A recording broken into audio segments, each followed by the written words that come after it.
After sexual abuse allegations were made against Cesar Chavez by the United Farm Workers Association and later by other women, the university has decided to cover up the Cesar Chavez statue in the Fresno State Peace Gardens, according to Professor Jim Boren. He said that this was done to prevent potential vandalism, and more details are yet to come.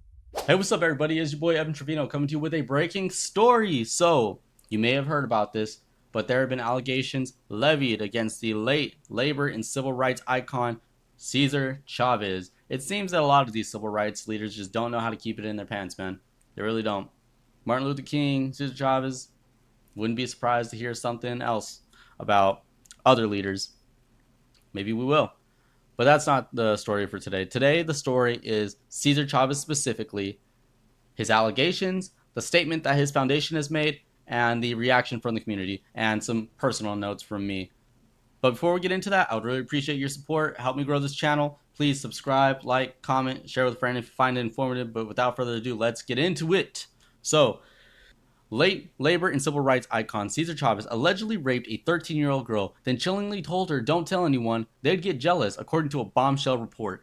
Chavez, the co-founder of the United Farm Workers Labor Union, who passed away in 1993, has been accused of sexually abusing multiple young girls and women, according to a shocking investigation from the New York Times. Anna Murguera was one of the young girls who had shared her story with the Times. Murguera, who was only 13 at the time, recalled that Chavez, 45 at the time, called her house and asked to see her, and she obliged because she looked up to Chavez as a hero.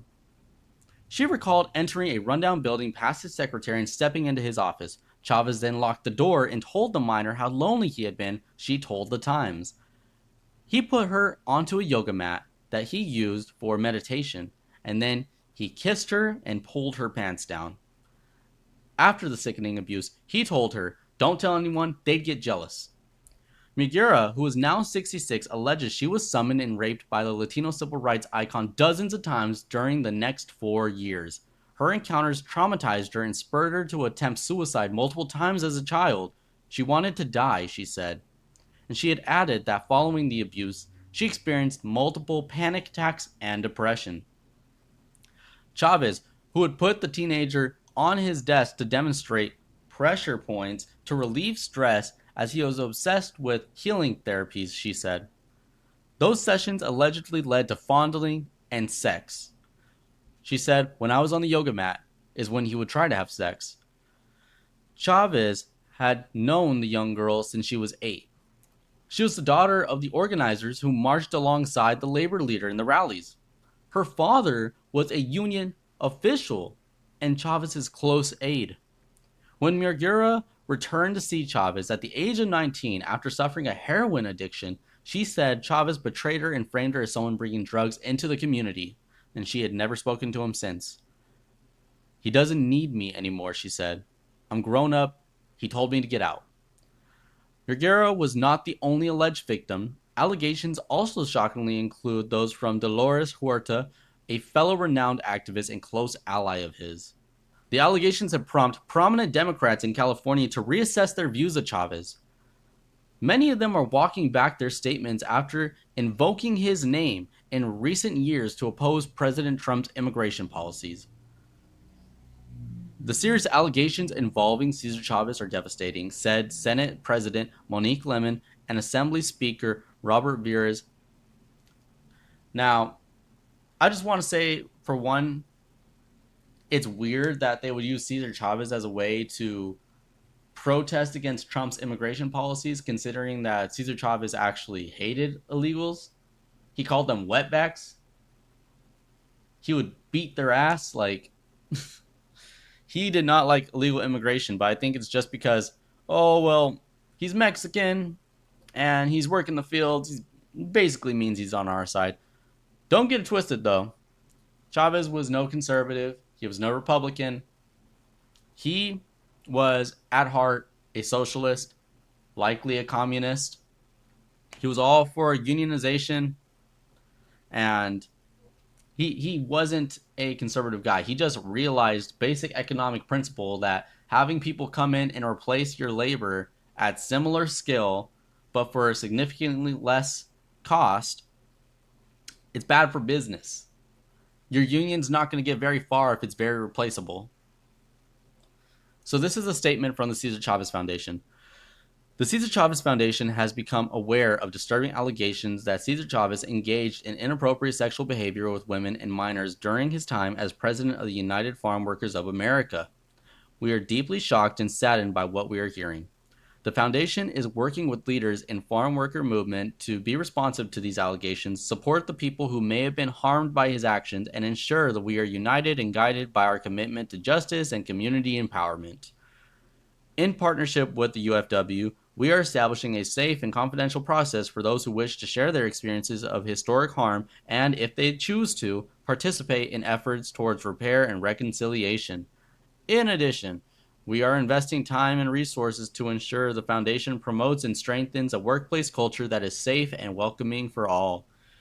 We ask for our community's patience as we learn more. Throughout this process, our organization and our partners in the movement will continue to work together to protect and uplift the families and communities that we serve.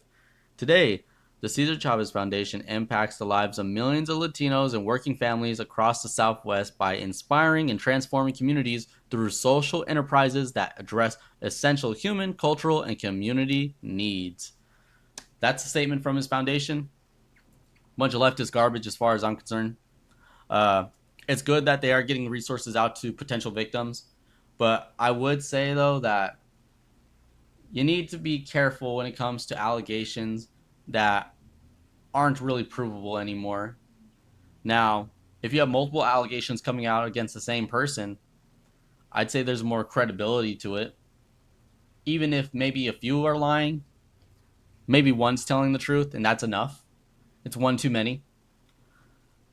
But the thing that I find most interesting about this is the revisionist history when it's politically expedient. As I mentioned, Cesar Chavez was no fan of illegals, though the left liked to use him as an icon, as a figure, as almost a battle cry against deportations.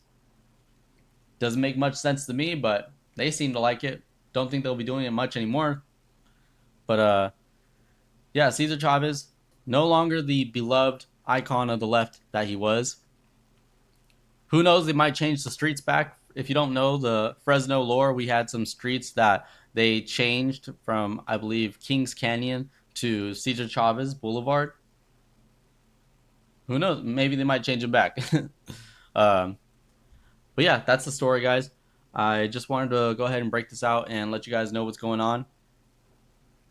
It seems to me that it's just another civil rights leader that doesn't live up to the idea of what the civil rights leaders should be.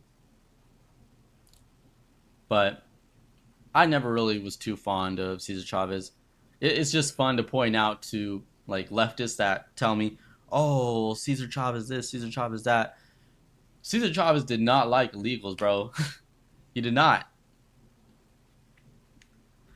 Oh, Martin Luther King, Martin Luther King. Martin Luther King wasn't even a Christian, bro. Fake Reverend wasn't allowed into a certain college because of his race. No, it's because his writings denied the divinity of Jesus Christ. It's ludicrous to me the way they try to make these people seem like they're normal guys, and in reality they're pedophiles, they're sexual deviants, they're atheists, they're socialists and communists. Had it with them. But what do you guys think? Are you saddened by Fresno State tarping up the Cesar Chavez statue? Let me know in the comments. Without further ado, I'm Evan. This was the video, and I'm out. Peace. Hey guys, it's post-production Evan. So while I was editing this, the Collegian, the newspaper from my school, Fresno State, they released that the school will be, in fact, removing the Cesar Chavez statue from their garden where they have these statues of different civil rights leaders. I am totally for this, and it's pretty expected. When they tarped it up and said that it was to prevent it from being defaced, I was like, come on. That's not why you did it. But hey, it's a good thing they're getting it out. Maybe they should also look into removing the Martin Luther King statue. Just saying. Pretty striking allegations against that man too. But hey, it is what it is. I will take what I can get. You know what I'm saying? But yeah, they're removing the statue. Totally for the removal. And we'll see where things move forward. Bye. For real this time.